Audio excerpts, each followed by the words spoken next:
Silver Blaze.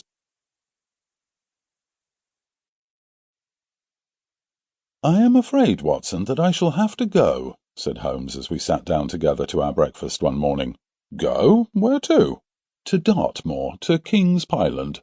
I was not surprised. Indeed, my only wonder was that he had not already been mixed up in this extraordinary case, which was the one topic of conversation through the length and breadth of England.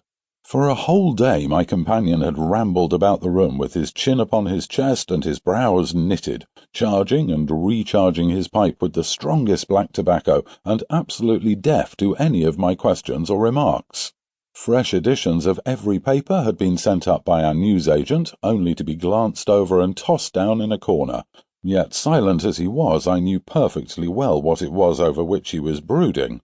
There was but one problem before the public which could challenge his powers of analysis, and that was the singular disappearance of the favourite for the Wessex Cup, and the tragic murder of its trainer. When, therefore, he suddenly announced his intention of setting out for the scene of the drama, it was only what I had both expected and hoped for.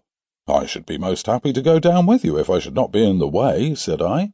"My dear Watson, you would confer a great favour upon me by coming, and I think that your time will not be misspent, for there are points about the case which promise to make it an absolutely unique one. We have, I think, just time to catch our train at Paddington, and I will go further into the matter upon our journey. You would oblige me by bringing with you your very excellent field-glass." And so it happened that an hour or so later I found myself in the corner of a first-class carriage flying along en route for Exeter, while Sherlock Holmes, with his sharp, eager face framed in his ear-flapped travelling cap, dipped rapidly into the bundle of fresh papers which he had procured at Paddington.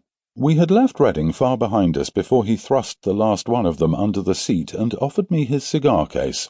"We are going well," said he, looking out of the window and glancing at his watch. "Our rate at present is 53½ miles an hour. "I have not observed the quarter-mile post," said I.